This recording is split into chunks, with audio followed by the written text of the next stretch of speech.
आप देख रहे हैं प्रधानमंत्री नरेंद्र मोदी को। इस समय प्रधानमंत्री नरेंद्र मोदी का स्वागत हो रहा है। प्रधानमंत्री नरेंद्र मोदी बीजेपी ऑफिस पहुंच चुके हैं।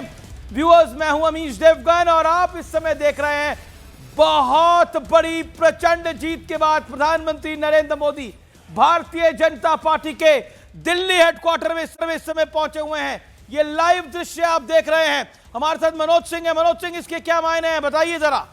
देखिए, आज जश्न मनाने का है बीजेपी के लिए, जश्न मनाने का है चिराग पासवान के लिए, और दूसरा सबसे बड़ा जश्न मनाने वाले हैं तो इलेक्शन कमीशन को मनाना चाहिए। तीन लोग थे कि जो बिहार की जनता के साथ साथ लोगों की सारी उम्मीदों के साथ एक बड़े प्रचंड जीत के साथ ले आए थे। तो बिहारी जो महिलाएं थी, बिहार के जो लड़कियां थी, वो सारे इस तरीके से वोट की और विश्वास व्यक्त की प्रधानमंत्री के साथ साथ नीतीश कुमार के साथ, और यही देख रहे कि ये प्रचंड जीत हुए सब सारी दिख रही थी। हम लोग अनुमान लगा भी रहे थे अपने एग्जिट पोल में कि 11% का गोल दिख रहा था वो मार्जिन, और ये मार्जिन इतना बड़ा। जेपी नड्डा आपको तस्वीरों में दिखाई दे रहे हैं, गृह मंत्री अमित शाह आपको दिखाई दे रहे हैं।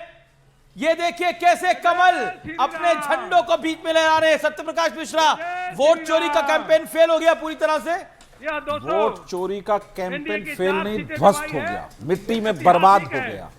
जितनी भी उन्होंने खेती की, वोट चोरी की, उनका वोट उतना घटता गया। जनतंत्र की जीत हुई और नीतीश कुमार के नेतृत्व की जीत हुई, और नरेंद्र मोदी जी ने जो लोकतंत्र में बिहार के प्रति किया है उसकी आज ये महाजीत है।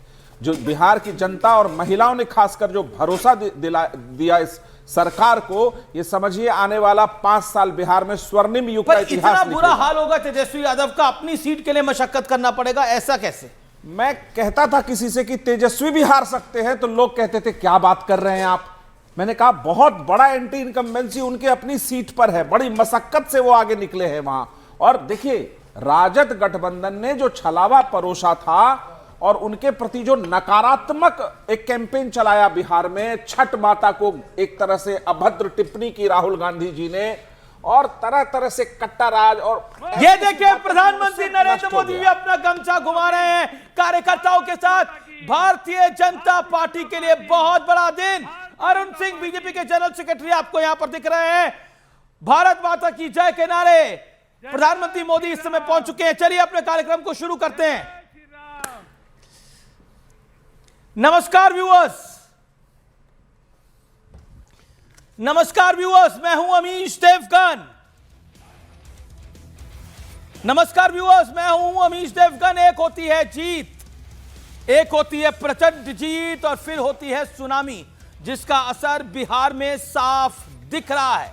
एनडीए ने बिहार में डबल सेंचुरी लगा दी है, तो दूसरी तरफ कांग्रेस मिलकर और राजद और कांग्रेस मिलकर अर्धशतक भी नहीं लगा पाए हैं।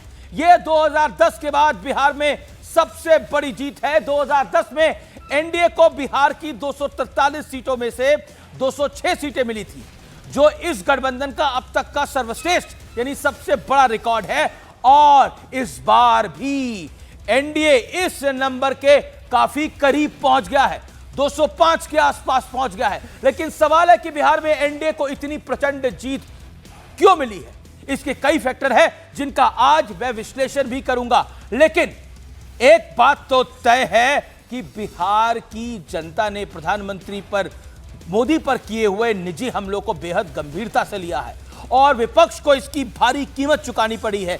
याद कीजिए, वोट चोर गद्दी छोड़ जैसे नारे लगे, यहां तक कि पीएम मोदी को विपक्ष के मन से गाली दी गई, यहां तक कि उनकी स्वर्गीय मां को भी नहीं छोड़ा गया। लेकिन आज रिजल्ट आया तो बिहार की जनता ने खुलकर बता दिया कि ऐसी सियासत जनता के मूड के खिलाफ है। लेकिन सवाल है कि क्या हार पर हार के बाद अब विपक्ष अपनी आत्ममंथन करेगा एक बार फिर से, या फिर वोट चोरी और ईवीएम का ढोल पीटेगा? लेकिन आइए, आज इसी पर होगी देश की सबसे बड़ी चर्चा।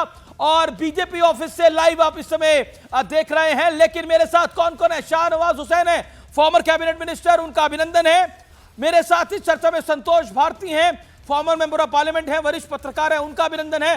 सत्यप्रकाश मिश्रा हैं, मनोज सिंह हैं, आप तमाम लोगों का अभिनंदन है इस चर्चा के अंदर। लेकिन अगर मैं विश्लेषण की बात करूं तो एनडीए की डबल सेंचुरी का विश्लेषण क्या है, आइए नजर डाल लेते हैं।